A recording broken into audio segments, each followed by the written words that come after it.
But not clever enough, because now you will die. I came here because you don't scare me. A brave man.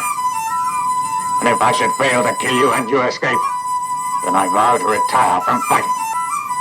This is the E&E podcast. My name is Kyle. The E&E stands for Excavate and Elevate. I hope something that's shared here will help you. Let's excavate and elevate together.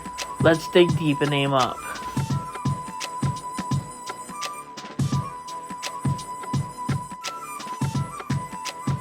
To get their art out there. You had asked me what I was thinking of, and I was saying I had been thinking about creators and why they have to create regardless of like judgment, because they're the ones actually feeding the world. Like, you know what I'm saying? The creators are like the ones actually feeding the world ideas and perspective and humanity. Mm-hmm. And I was saying, like, I feel like sometimes we can get stuck on like the judgment of like, damn, well, what if I put myself out here and I'm vulnerable, or I display my work and I get shitted on, and it's like, it doesn't really matter, because most of the time the people shitting on you are people who don't have anything that they've contributed to the space. Yeah. You know what I'm saying? And it's like that idea that like, it's you. I think you said it. You gave me that quote where it was like, it's the person in the arena. You know what I'm saying? Like, that's the one putting it all on the line.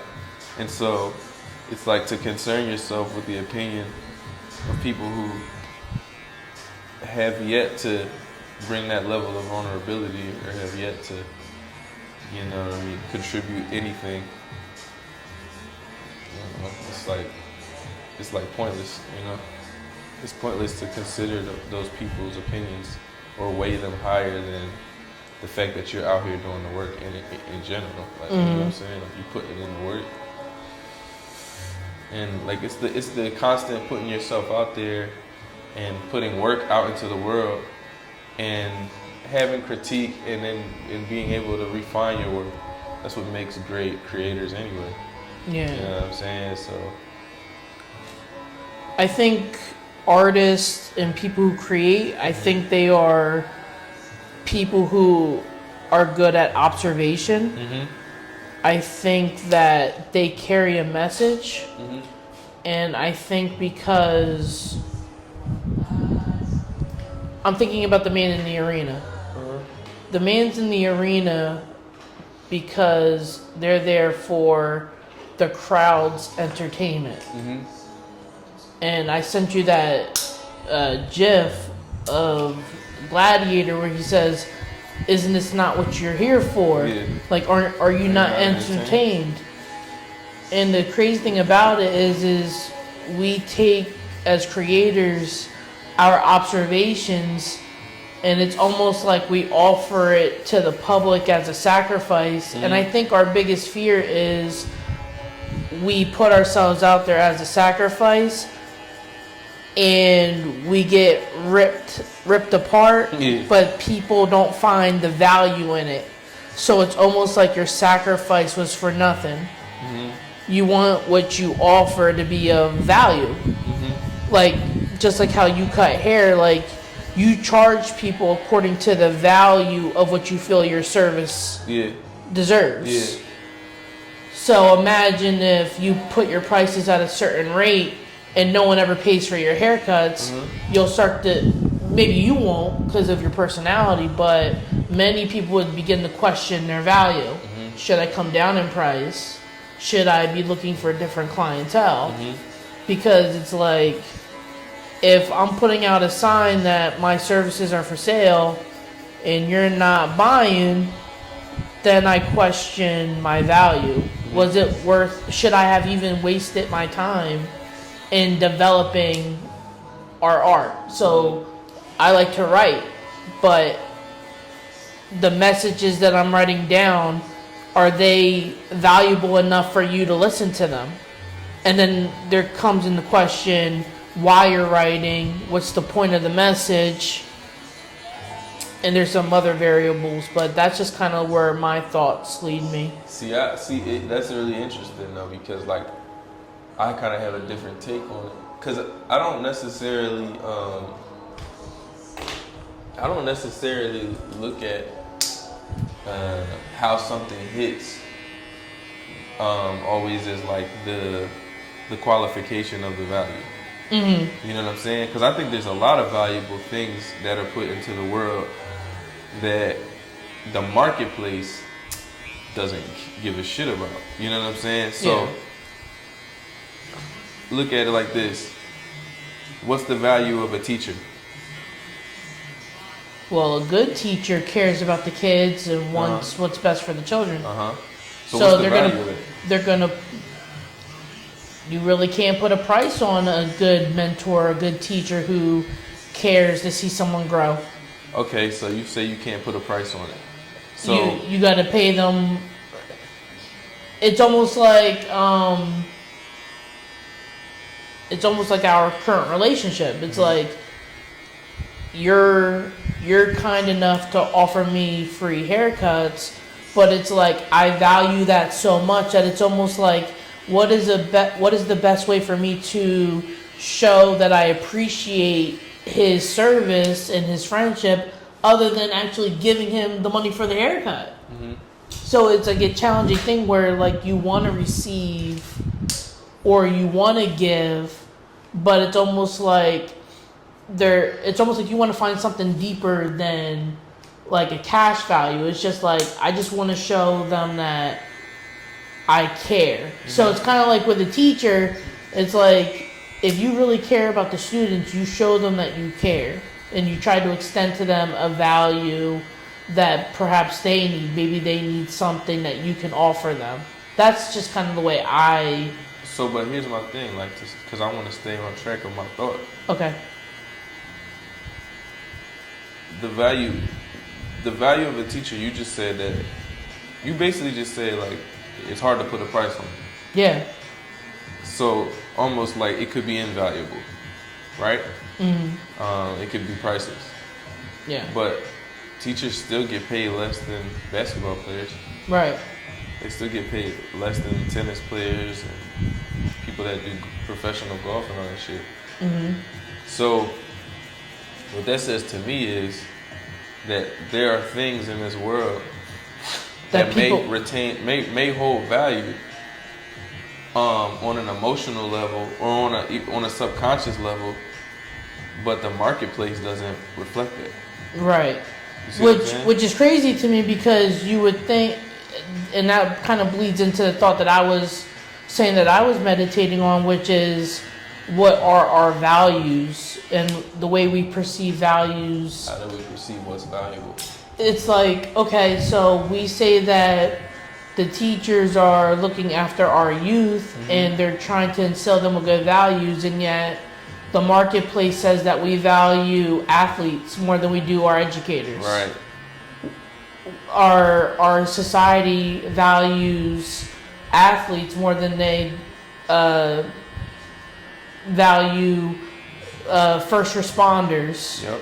The people who will sacrifice their lives for yours get paid less than an athlete that dunks a basketball or throws a touchdown pass. Right. And I think it's our societies, and I don't think necessarily I do believe that one man can change it because there have been great men in the past, but it's like you need a society full of people to change their mindset around their values. I think first responders should get paid more if they're willing to sacrifice their lives for yours, especially if they're going to be on call. So, yeah, like I've been really meditating on the concept of values, because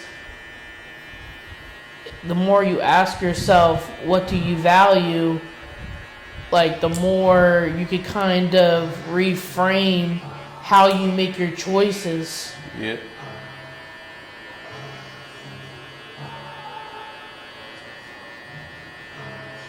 Yeah, so it's a complex thing, man. Like, you know, and like you said, a big part of our values is based on our society. You know what I'm saying? It's based on our culture.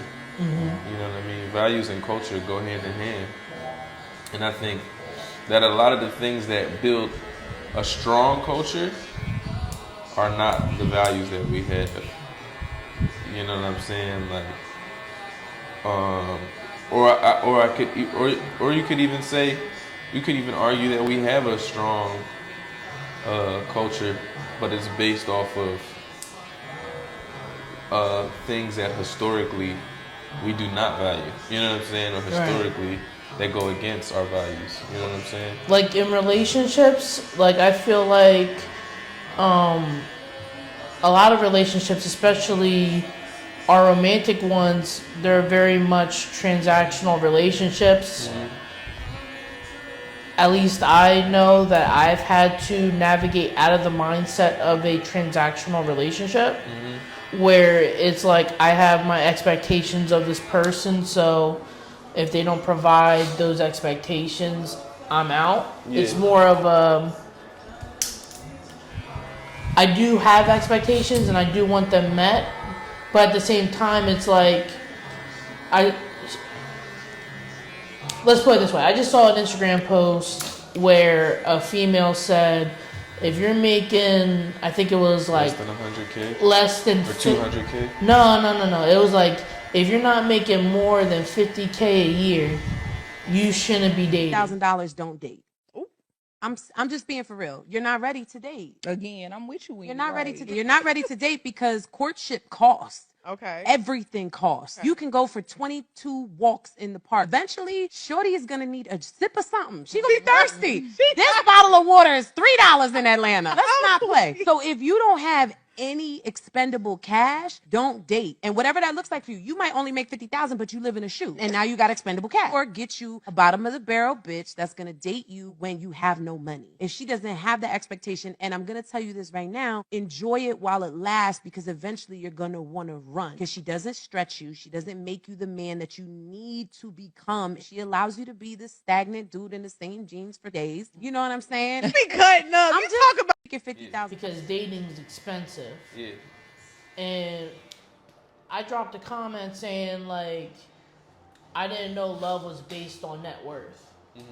And what that post kind of says to me is a lot of females are going into relationships with the mindset that the value of the man is based on his ability to provide. Which, granted, if you're going to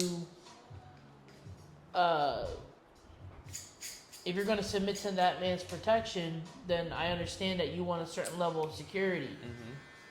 But the concept that you won't date a man unless he's making more than a certain amount, it blows my mind, because then you could take a perfectly good dude who would be a good lover and a good partner in a relationship when it comes to living life with you. You'll sacrifice that kind of man for a man who, you know, just brings more money to the table but may not respect you and value you.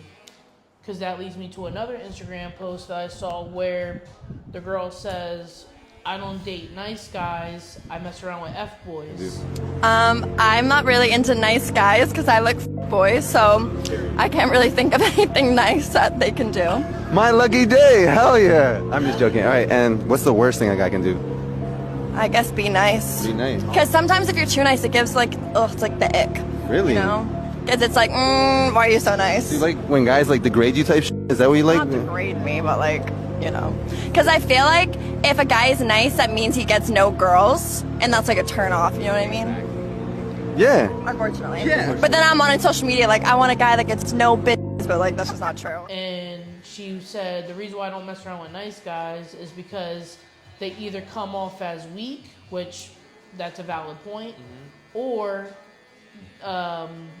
she said something to the effect of they don't get women, or I kind of sense that she was saying that nice guys kind of come off as manipulators.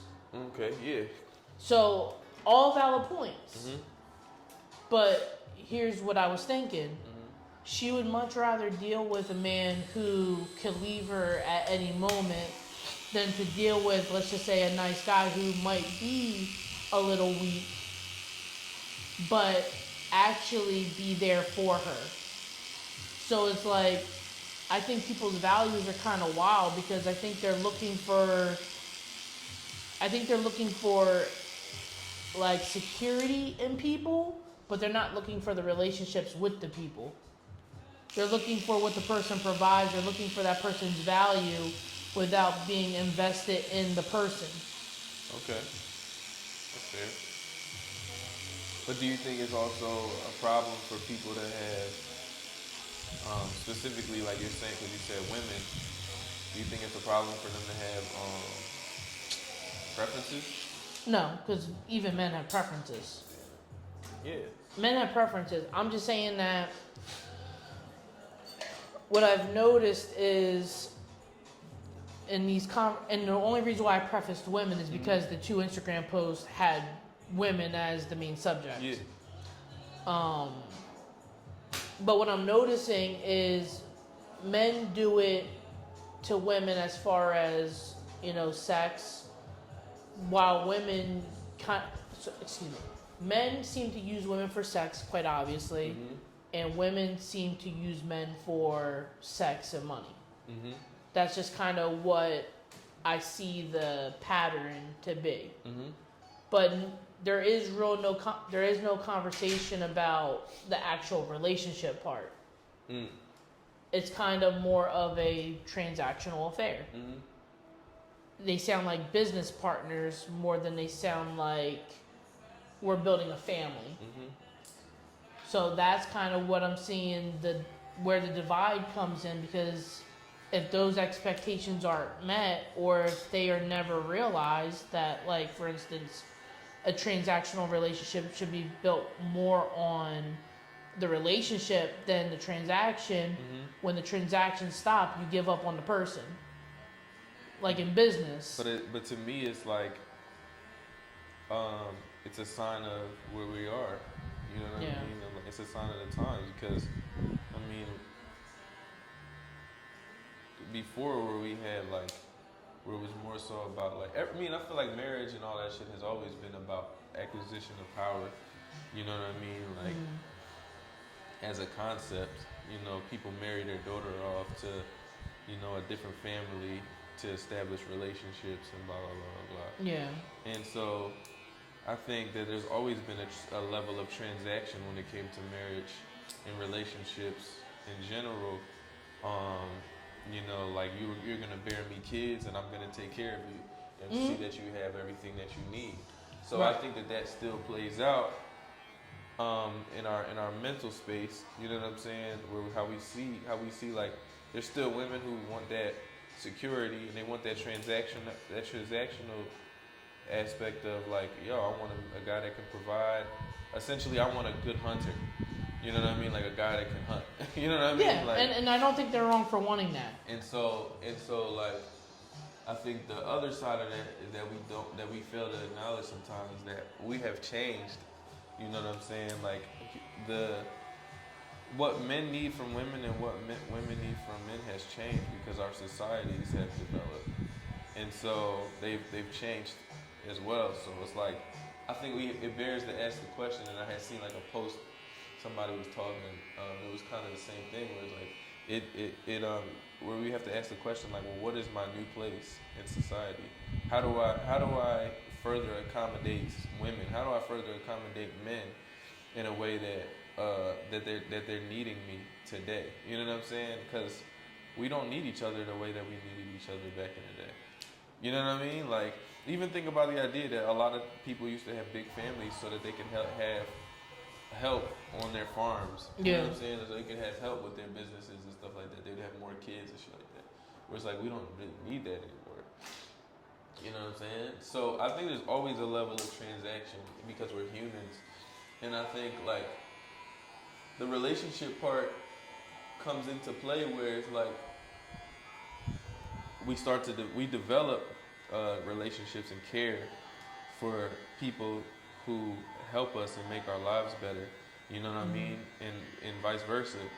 and I think I just think that in the same sentence, in the same breath, we have to acknowledge the aspect of our nature that is transactional. Do you think? Do you think the older generations were more fulfilled in their lives, or do you think we're just continuously on a sliding scale where everybody is pretty much suffering and miserable? Like, I think of the Modern Family according to like TV's image in like the 70s and 80s.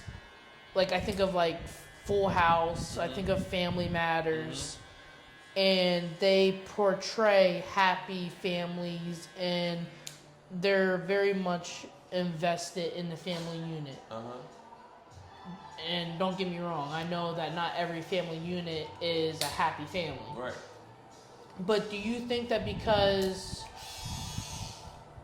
I feel like society's taking on a more every man for him or herself, it's all about getting what I want out of life instead of looking after my community, looking after my family? Do you think because we left those traditional values, do you think that we're moving further away from a happy family? Or do you think that the happy family that I'm talking about was more of like an illusion? Yeah, I think that it's complex because I think that I think that societally we put more value on the core family unit. Like there was a time where we just put more emphasis on it. But I don't think that there was ever a time where people just had the ideal situations, or that even like older people were better at relationships necessarily, in the sense that like, yeah, they might have stayed together longer, but like, yeah, they also might have like endured more crap. Yeah, endured more bullshit, traumatized each other, beat the fuck out of each other. You know what I'm saying? Like, yeah, because there are women, I do know older women in their 50s, 60s who will stay with an abusive man because they have no way out, and it's just like they were raised to stay by their man. Exactly. So my thing is like, I think that they were better at relationships in the sense of like, the way that they were better at presence. Like, I just think the older generations were better at being present because they had less things to think about, I think. Like, we have way more stimulus now than ever before in our history, like that we know of. Yeah. You know what I'm saying? We can get information at our fingertips. You can literally see someone on the other side of the planet right now. All you gotta do is pick up your phone, hit FaceTime, and you can talk to a friend in Monaco. Yeah. That's never possible. You see more beautiful women today in a day than any man would have seen in a lifetime 300 years ago. Yeah. You see what I'm saying? Like, we just have way more access to information, and we can indulge our imagination. I feel like with more intensity than ever before, bro. Like, and so I think with that, it's like if you're in the headspace, then you probably neglect the physical space a little bit more. You know what I'm saying? And so I think we all kind of, societally, we all kind of live in our heads more than we ever have. You know what I'm saying? Whereas like everything back in the day was tangible. It was like, this is what's in front of me, this is what I do. And that's why they were better at like, you know what I mean, tangible things. They were more in tune with their bodies. They were more, you know what I mean? People made shit. Everyone made shit. Like, you know what I'm saying? Like, yo, I need this sold. I need a pair of pants made. Your fucking wife would go in there and make you some shit. You know what I'm saying? But it's like that's what they had. Yeah, but I think what you're illustrating is the fact that because things have gotten so convenient, we lost our ability to create. We lost our ability to think and create for ourselves. We're losing touch with reality because we're living so much in our minds.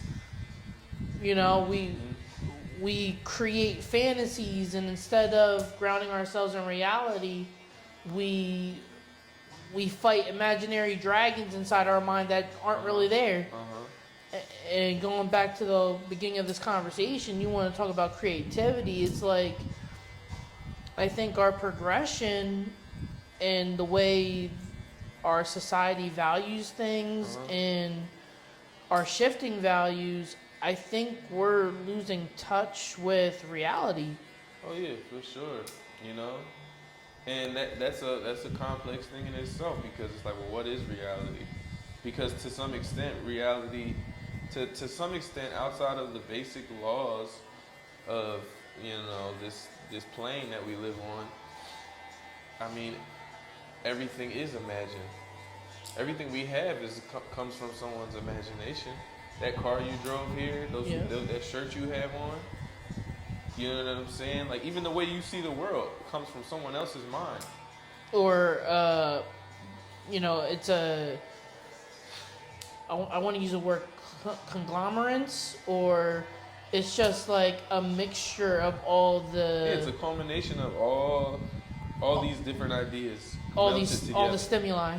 Yeah, well, I'm saying in terms of the way you see the world. Yeah, like you were raised Jehovah's Witness. You didn't come up with that. No. You know what I'm saying? That was instilled in me. That's someone's idea. As a teenager. That's someone's idea, bro. Yeah. That's someone else's idea, bro. It's not your idea. You see Right. what I'm saying? So, someone instilled an idea into you, and they helped you imagine or grasp the concept through your mind, and then you decided that that's what you were going to subscribe to. Right. And that's what we're all doing. That's what everyone's doing all the time. There is a group of ideas or concepts that you were given, and you either accepted them or you rejected them, and you're carrying your life through that, through that lens. You know what I'm saying? Like, that's what's going on. So everything is imagined to some extent. You know what I mean? Like, you know, even on a basic level, like, we know that we see the world as an illusion. You know what I'm saying? Like, I don't think everybody thinks about it like that. I think everybody has their own narrative, maybe, but I don't think everybody sees it as an illusion. 100%. What I'm saying is, we know on a scientific level that a lot of what we see is an illusion. You know what I mean? Yeah. Like, that we only have a spectrum. If we take it down to our basic senses, we only have a spectrum of what we're even capable of seeing. Right. You can't see infrared light. Yeah. But it's there. Right. You know what I'm saying? Like, there's UV radiation in this there's room. UV radiation. Yeah. You that can't we're see not it. seeing. Yeah. So we're never seeing anything as it is. You know what I'm saying? Everything we see it as we are. So that, you know, that proposes this idea that everything's an illusion. So factor that into creation. Like, because I think we're way out here, out in space, really. But all right, so let's just say everything's an illusion. My main question for my podcast, I just wrote something today where I said, I've experienced peace, so I want your wisdom and your peace to be like the waves of the ocean. So I recognize that there are people out there who don't think like you. Like me. Like you, where you're a very calm, relaxed person. You take life as it comes, whereas, you know, I'm a more anxious person who will sacrifice my present peace in this reality in hopes that I can secure a more peaceful tomorrow. So we're talking about how this whole thing is an illusion, are there fundamental principles that one can help someone feel free enough to create freely? And then are there, since everything's an illusion and we're all kind of speaking from our own narrative, are there a set of fundamental principles that we can follow where more people can experience the peace that you experience, the calm and the storm that you have when you're engaging in life and things aren't playing out the way you hope they would? Because your rise to having your own barbershop wasn't like a cakewalk, was it? So most people wouldn't create the way you create it because there's a lot of obstacles in their way. And instead of embracing the obstacles the way you embrace them, they might embrace them the way I embrace them. So what would you say are the fundamental principles to being able to create freely? You know, what kind of mindset or what kind of alternate reality do we have to create in order to be better creators? That's a deep question. And I would say, you know, if I had time to actually sit and think about it and like gather and like with the right ideas, I feel like I would come up with a lot of different things. But off the top,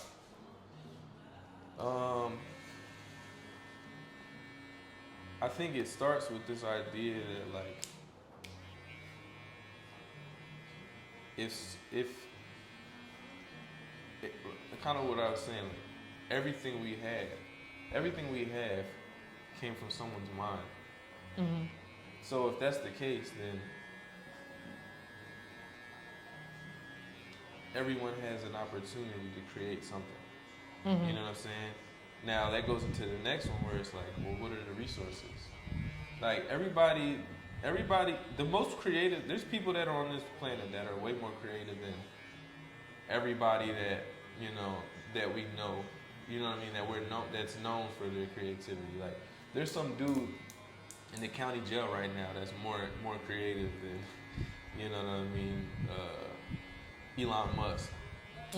But his choices, his values, his choices, not just his choices, but his resources, you know what I'm saying, or his access to resources, whether in childhood or whether as an adult, like there's limited resources, you know what I'm saying, like, and so physically, like there's limited resources. Mentally, it could be unlimited, but physically, there's limited resources. So you have to ask yourself, if you're gonna create something, you have to ask yourself, what do I want to create? Why do I want to create it? What do I have available to me now that can put me closer to creating this thing that I'm saying that I want to create? And what can I do today? Like, you know what I'm saying? Like, because I think a lot of times people look at a situation and be like, well, I want to do this thing, but I don't have the whatever. I don't have the right camera. Like, I don't have enough money. I don't have a blah, blah, blah, blah, blah. And they go into a negative space of what they don't have. Yeah. And so it's like if that's how you approach creating, it's actually like the complete opposite. You know what I'm saying? Like you're actually destroying it before it even starts. You see what I'm saying? Like you're destroying the thing before it even. Well, you're tearing yourself down. You're tearing down your own idea before you've even had the ability to start constructing it. That's what I'm saying. So it's like you have to ask yourself, well, what do I have right now? What is the most that I can contribute to this thing that I'm saying that I want to create with the resources and the time I have available to me? Because that's what everything is. It's time and resources. Yeah. You know what I'm saying? So I think for me, when it comes to like you said, like it hasn't been a cakewalk or whatever. It's like I always had an understanding of why I was doing what I was trying to create, and it was based off of a feeling. It wasn't based off of like, it wasn't always like, okay, this is analytically, this is exactly what I'm trying to create. Like sometimes I know exactly what I want to create from a logical standpoint, but a lot of times I create from a feeling. I'm creating from the desire of a feeling, and so I'm like, there's my compass.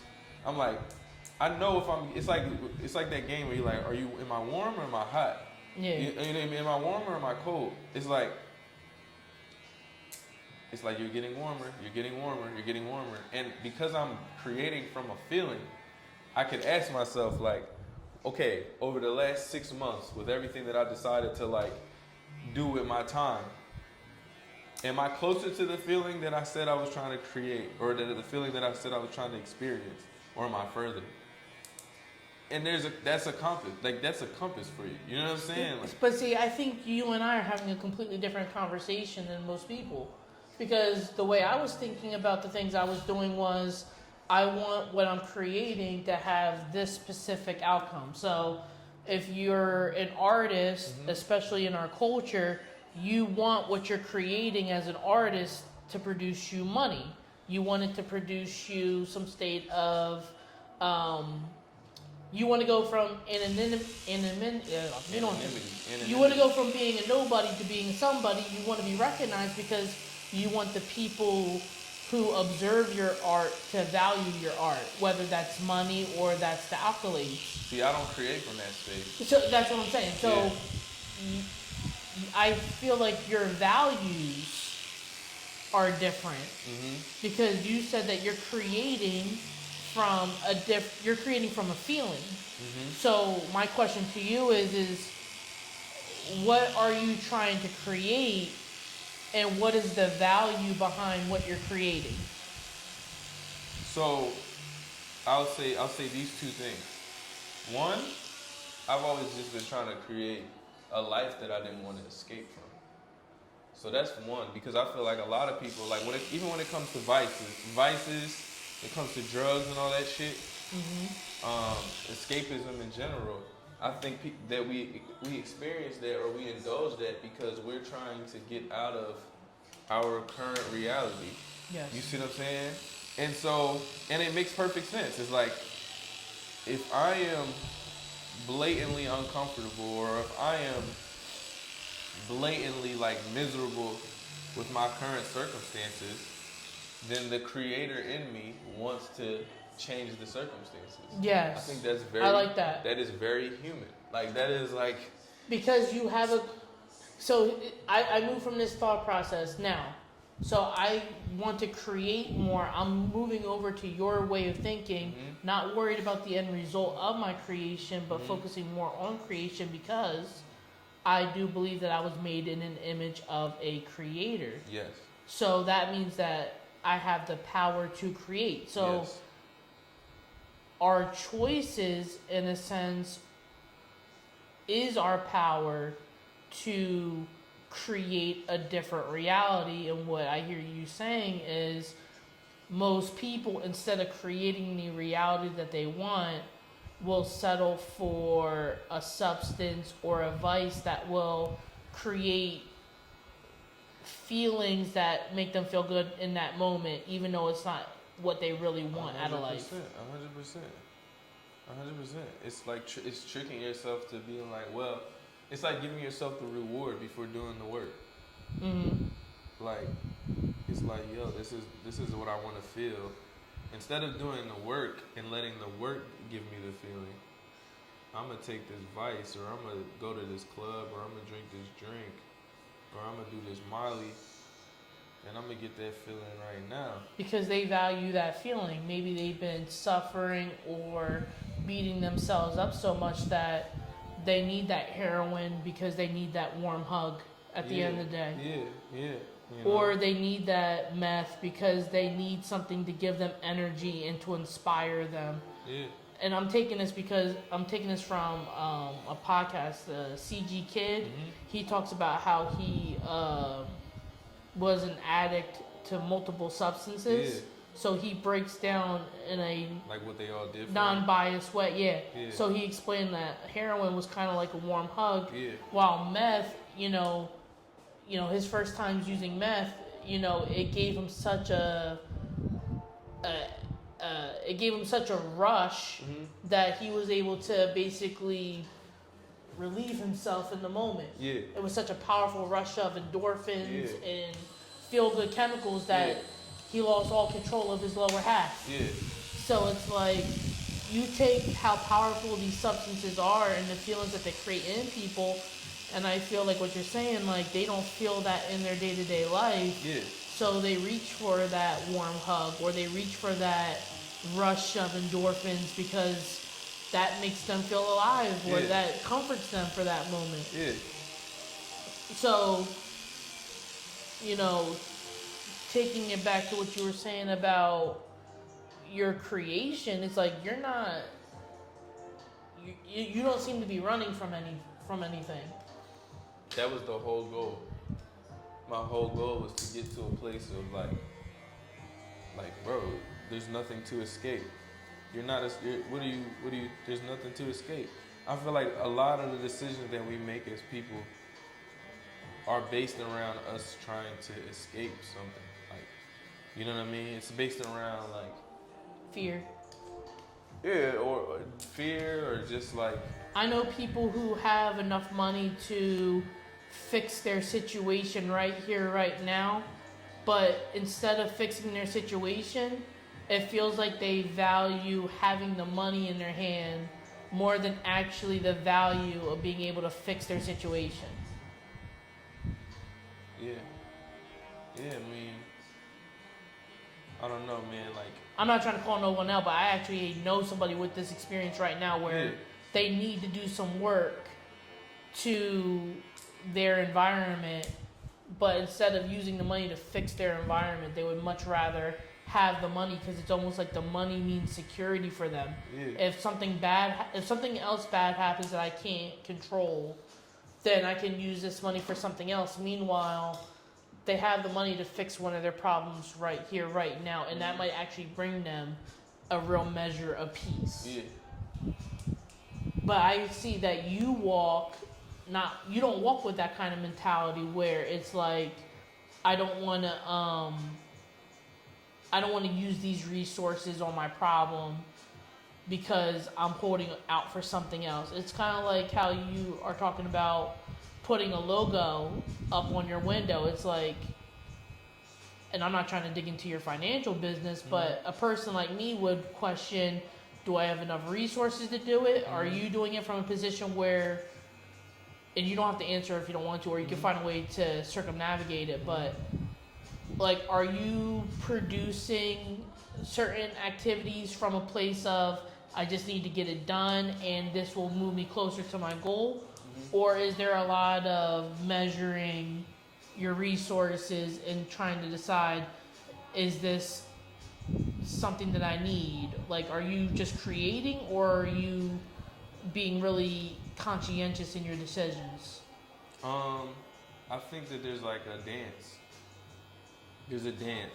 Because I'm not one of these people who is fully, I'm neither one or the other, bro. I'm like left brain, right brain. Like, I'm not one of these people who are so caught up into the analytical side of things that, like, I'm not able to, like you said, like, create. But I'm also not so starry-eyed and, like, in the dream world that I'm, like, Throwing all caution to the wind. Yeah, not acknowledging the fact that, like, okay, physical resources are limited. Like, even something as simple as like sleep, that's a physical resource. Like my physical energy, like, you know what I mean? Like, I can't work, you know, You can't work 17 24 hours a day for a year straight. It's not gonna happen. Like, you know what I'm saying? You're gonna burn out. You know what I'm saying? It's the same thing with, like, when it comes to, and you got other values outside of what you're creating. You got a family, yeah. Like, I have other things. So it's so like, you gotta. it's a balance in that. Yeah. You know what I'm saying? It's understanding, like, okay, you have multiple hats. You know what I mean? Like, I'm a worker, I'm a manager, and I'm a CEO, and I'm a father. So I always gotta consult all of those guys. You see what I'm saying?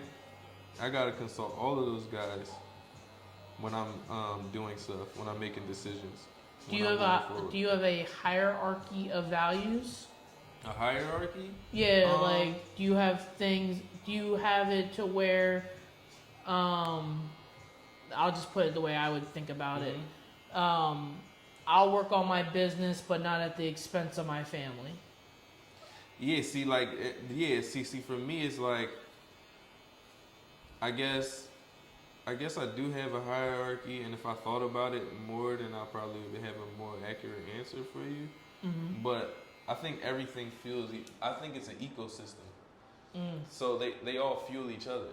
Like the time I spend with myself fills my cup to where wherever I go to, you know, when I'm coming to work or when I'm interacting with my clients, I have a full cup. You see what I'm saying? The same thing. Like when it's time for me to spend time with my son, like, you know what I'm saying? Like I have to have my cup full in order to be able to give him the best quality time that I could give him. Same thing, like if I don't handle my business at work, you know, professionally, or when I'm with my family, I'm thinking about all the shit that I didn't do at work.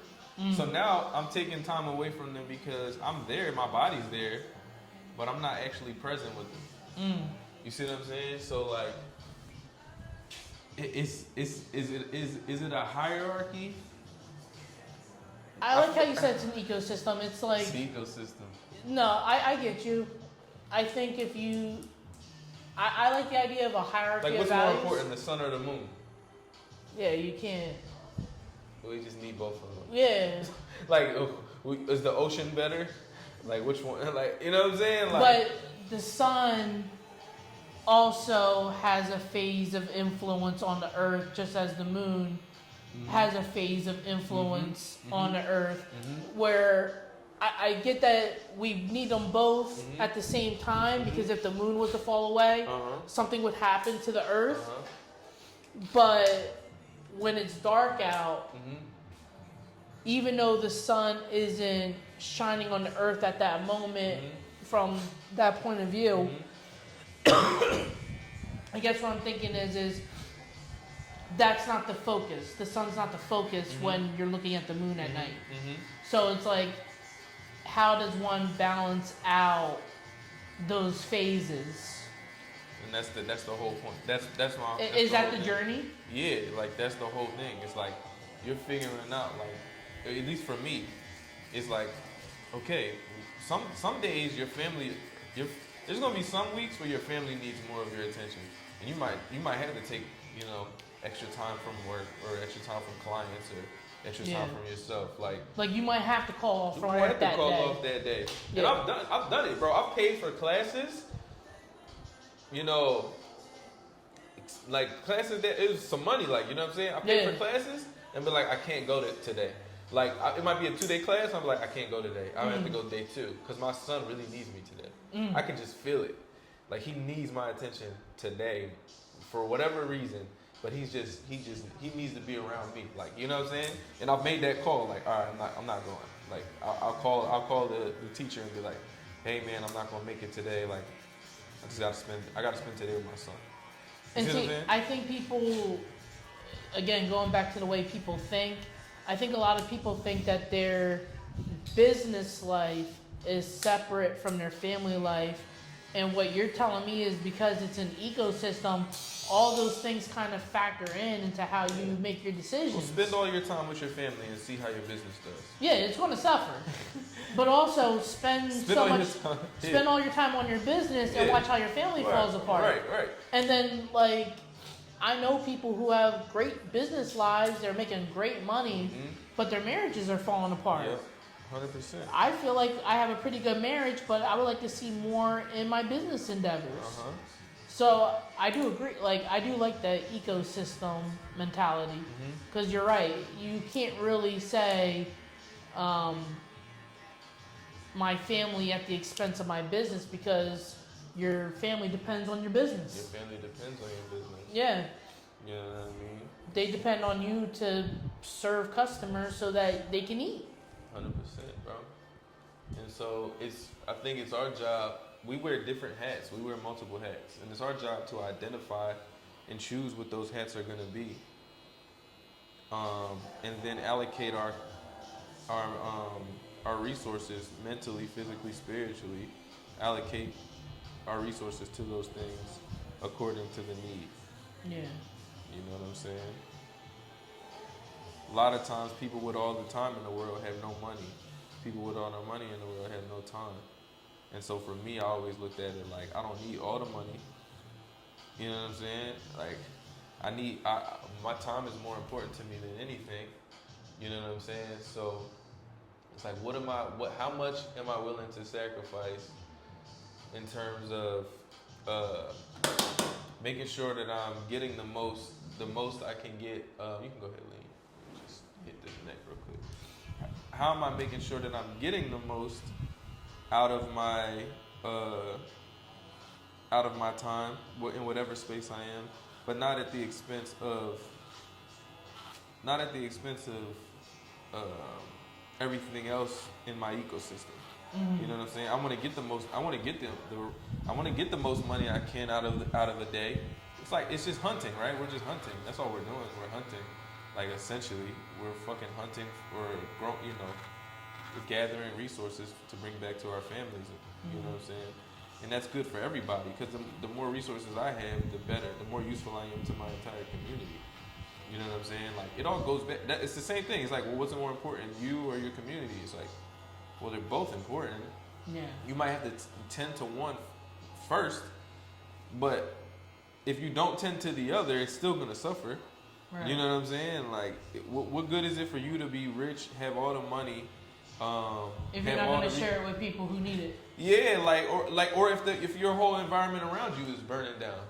Yeah. And we see that all the time. Like, that's what we're living in. We're looking at that all the time. We're living in a country that has no problem producing, and yet there's tons of people who are suffering without. And so it's like, well, okay, so there is no one or the other. Yeah. The earth doesn't even run that way. Right. So how could we? Like, who are we to think we can run that way? You know what I'm saying? Like, the whole fucking earth doesn't even run that way. Everything is taken care of. And it's seasons, but everything is taken care of. Everything is tended to. Even wildfires have a purpose. That's what I'm saying. So, like, we try so hard to stop wildfires, and I don't blame us for trying to stop them because a lot of our houses are in the way. But even wildfires serve a purpose. It like purifies the land and creates new area for new growth. And so yeah, bro. Like, I think harmony and balance is inherently necessary to life. And that's just how I see it. So you were thinking about creating, and you were thinking about people creating, and you felt like they needed to get it out there despite scrutiny. What made you think about that? Well, I just think about how, like, I've always been more of like a private person. And me being a private person is not necessarily always good for my business because marketing is like, I mean, there's a lot that you can do without anybody like, think about like Ferrari, like they don't fucking have to market in the ways that O'Reilly Auto Parts does. Right. You know what I'm saying? Like, they don't have to market the same way because it's just like, it's a different quality. You know what I mean? It's a legacy based company. It's a status symbol. Right. It's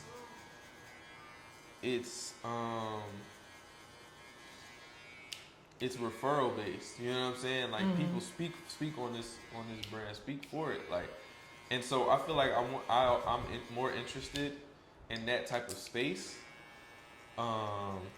You want to be a barber who's referred? Yeah, like I'm more interested in like referrals. I'm interested in like my clients finding me, as opposed to me like being out there, like begging for haircuts. Yeah, like just peddling. Like, you know what I'm saying? Because I don't even think I'm for everybody.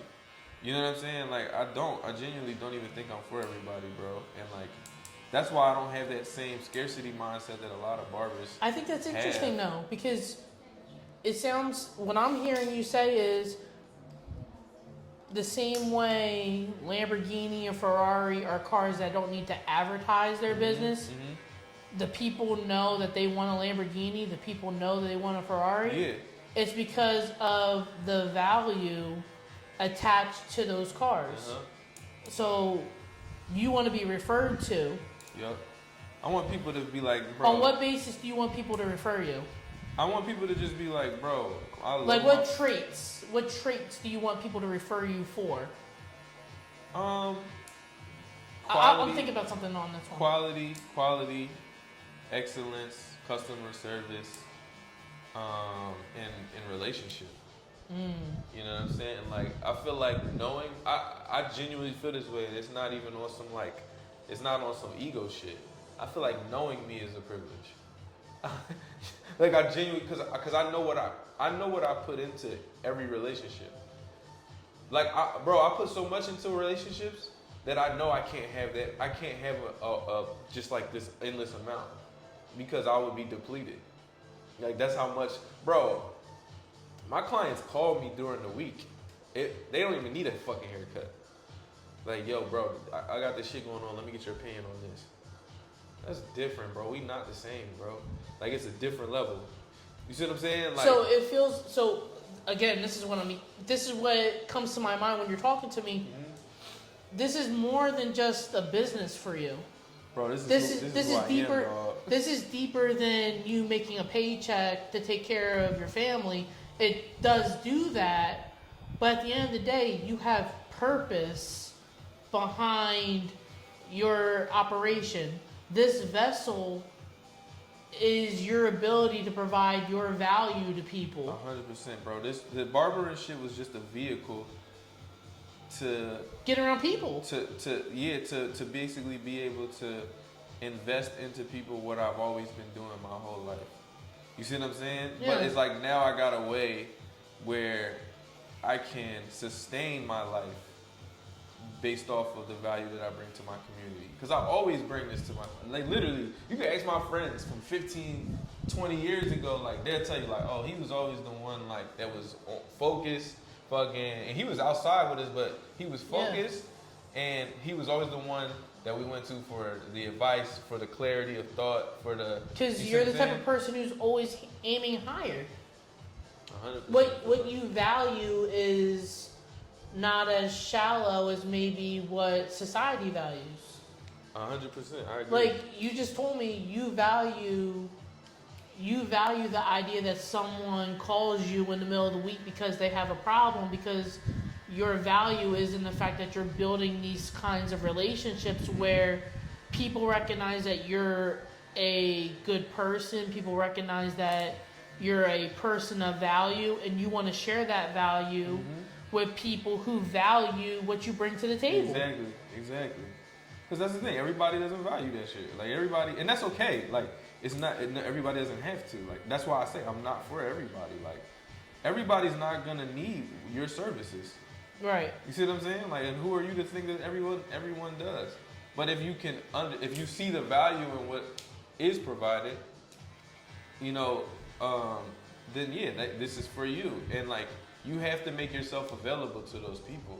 And it started with my community. Like, it started with my close friends. It started with my, you know what I mean, my family and stuff like that. Like, my mother before she died, bro. Like, she literally fucking made it known, like, how much I helped her through her life. And I was her fucking son, bro. Right. You know what I'm saying? Like, but like how much I helped her, like, shift paradigms and get rid of old, you know what I mean? Get rid of things. Because you love your mom so much. It's like she sacrificed everything for me. Like the last thing I want to do is watch her go through hardships and not say anything or do anything to at least relieve some of that suffering. Yeah, and I feel like we're meant to help. I think it's a part of my purpose, but like I feel like in general we're meant to help evolve and grow each other. Yeah, I do too. You know what I mean? And so, and there's no age limit on that. Like I learned shit from my son, and he can barely even fucking talk. You know what I'm saying? Like I learn shit from him all the time. You know what I'm saying? My daughter teaches me a lot about me. And that's the thing. So there's no age limit on who can teach you, like who you can learn from. You just have to be open to learning. Yeah, you gotta soak in and absorb that reality. You gotta be hungry for that shit. You gotta seek it in everything. You know what I'm saying? Like you literally have to seek it. Like I'm always looking for the sign. I'm always looking for the gem. I'm always looking for that whisper. Yeah. You know what I'm saying? So if you're looking for it, you'll find it. You'll find it. That's deep, brother. So at the end of the day, it sounds like in order for, what do you think, how do I want to lead into this? It's kind of like, my thought is, what are some things that people could do to get into that creative mode?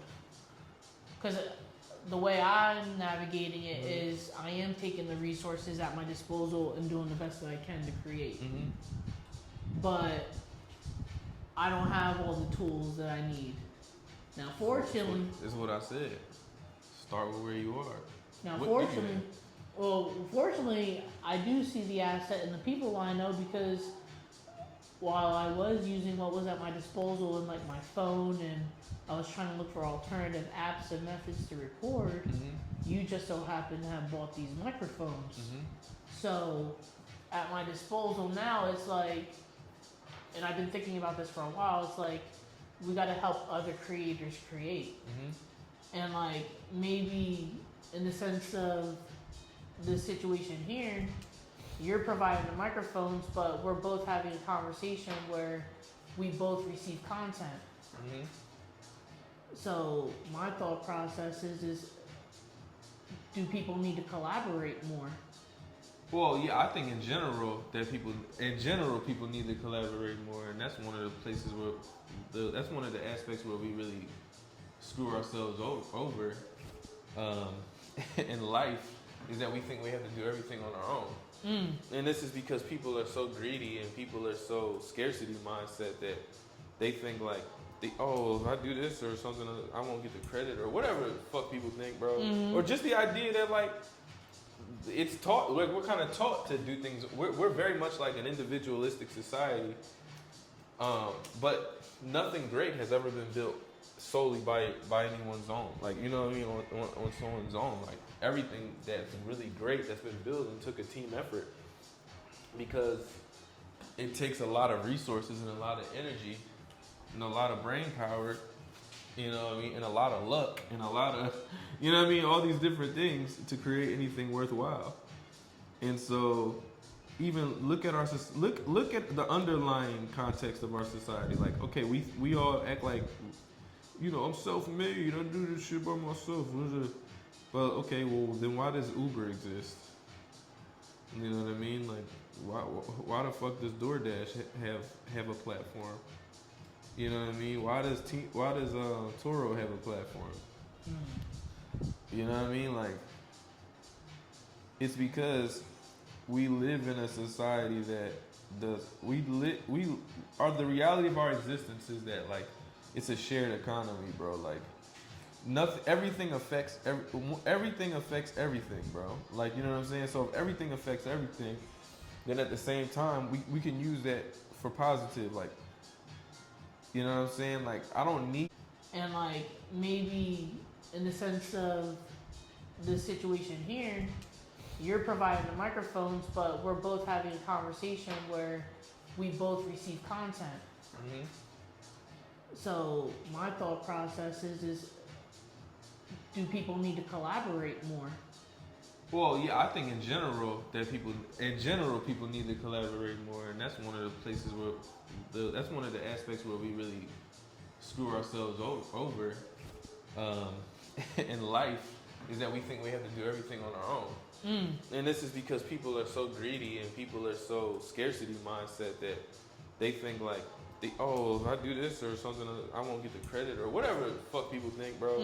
Or just the idea that like, it's taught, like we're kind of taught to do things. We're very much like an individualistic society, but nothing great has ever been built solely by anyone's own. Like, you know what I mean, on someone's own. Like, everything that's really great that's been building took a team effort, because it takes a lot of resources and a lot of energy and a lot of brain power, you know what I mean, and a lot of luck and a lot of, you know what I mean, all these different things to create anything worthwhile. And so even look at look at the underlying context of our society. Like, okay, we all act like, you know, I'm self-made, I do this shit by myself. Well, okay, well then why does Uber exist? You know what I mean? Like, why the fuck does DoorDash have a platform? You know what I mean? Why does Turo have a platform?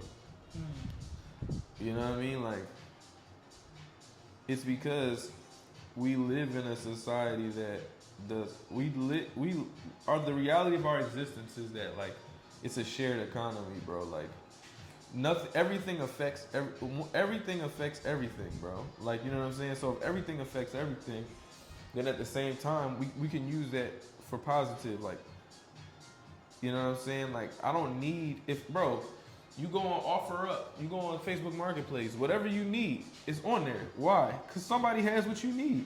So if someone has what you need, it's not a matter of can you get what you need. It's a matter of who has what I need. And how can I give them what they need? You know what I mean? How can I serve them so that I can serve myself, and we all can serve each other? It's back to what I said. It's an ecosystem. An ecosystem is just one big giant platform of individual service for the whole.